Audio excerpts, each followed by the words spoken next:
اسرائیل کی جانب سے جس طرح بین الاقوامی قوانین کی دھجیاں بکھیری گئی ہیں اس کی بہت کم مثالیں ملتی ہیں۔ نگران وزیر اعظم انوار الحق کاکڑ کا OIC اجلاس سے خطاب، کہتے ہیں کہ غزہ میں قتل ہونے والے بچوں اور عورتوں کی تصاویر دیکھ کر دل خون کے آنسور ہوتا ہے۔ عمارتوں، اسپتالوں، سکولوں پر بم برسائے گئے، پناہ گزین کیمپ تباہ کیے گئے۔ غزہ میں فوری جنگ بندی کی جائے۔ ترکی کے صدر رجب طیب ایردوان کہتے ہیں کہ فلسطین کاز کے حوالے سے ہمارا موقف واضح ہے۔ غزہ اور رام اللہ میں جو ہوا اس کو لفظوں میں بیان نہیں کیا جا سکتا۔ اسرائیلی فوج نے اسپتال، گرجا گھر، سکولوں اور پناہ گزین کیمپوں حتیٰ کہ ایمبولنس کو بھی نشانہ بنایا۔ غزہ میں معصوم فلسطینی بچوں کی لاشیں بکھری دیکھ کر دل افسردہ ہے۔ غزہ میں اسرائیلی فورسز کی بربریت، اسپتال نشانے پر صہیونی فوج کی الشفا، القدس اور انڈونیشیا اسپتال کے اعتراف بمباری، النصر چلڈرن اسپتال اور غزہ بلڈ بینک پر بھی بم برسا دیے۔ اسرائیلی بمباری میں مزید 266 سے زائد فلسطینی شہید۔ حملوں میں شہید فلسطینیوں کی تعداد 11,078 ہو گئی۔ الشفا اسپتال میں ایندھن اور ادویات کا ذخیرہ ختم۔ آکسیجن کی کمی کے باعث 39 بچے دم توڑ گئے۔ فلسطینی وزارت صحت کے مطابق آکسیجن کی کمی کے باعث 39 بچے دم توڑ گئے ہیں۔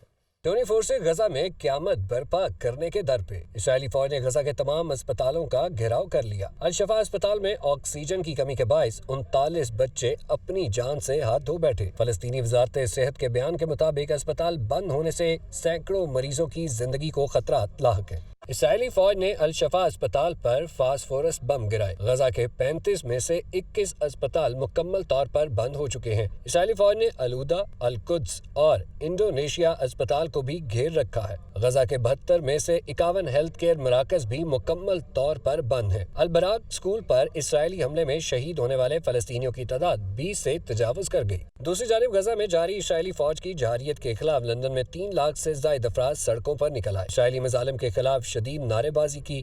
شرکا نے غزہ میں فوری جنگ بندی کا مطالبہ کرتے ہوئے غزہ میں ہنگامی بنیادوں پر امداد پہنچانے کی اپیل بھی کی۔ برطانیہ بھر میں فضائیں فری فلسطین کے نعروں سے گونجتی رہیں۔ ادھر برسلز اور برلن میں بھی ہزاروں کی تعداد میں عوام سڑکوں پر نکل آئے۔ اسرائیلی مظالم کے خلاف شدید نعرے بازی کی گئی۔ شرکا کا اقوام متحدہ اور دیگر عالمی تنظیموں سے جنگ بندی میں کردار ادا کرنے کا مطالبہ۔ ریاض میں غزہ کی صورتحال پر OIC اور عرب لیگ کا مشترکہ ہنگامی سربراہی اجلاس۔ غزہ کا محاصرہ ختم، انسانی امداد کی فراہمی اور اسرائیل کو ہتھیاروں کی برآمدات روکنے کا مطالبہ۔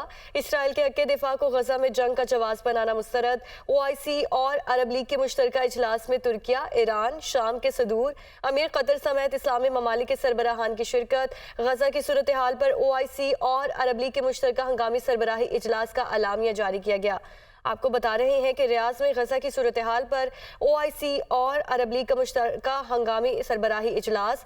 غزہ کا محاصرہ ختم، انسانی امداد کی فراہمی اور اسرائیل کو ہتھیاروں کی برآمدات روکنے کا مطالبہ کیا گیا۔ اسرائیل کے حق دفاع کو غزہ میں جنگ کا جواز بنانا مسترد۔ OIC اور عرب لیگ کے مشترکہ اجلاس میں ترکیہ، ایران، شام کے صدور، امیر قطر سمیت اسلامی ممالک کے سربراہان کی شرکت۔ غزہ کی صورتحال پر OIC اور عرب لیگ کے مشترکہ ہنگامی سربراہی اجلاس کا اعلامیہ جاری کیا گیا ہے۔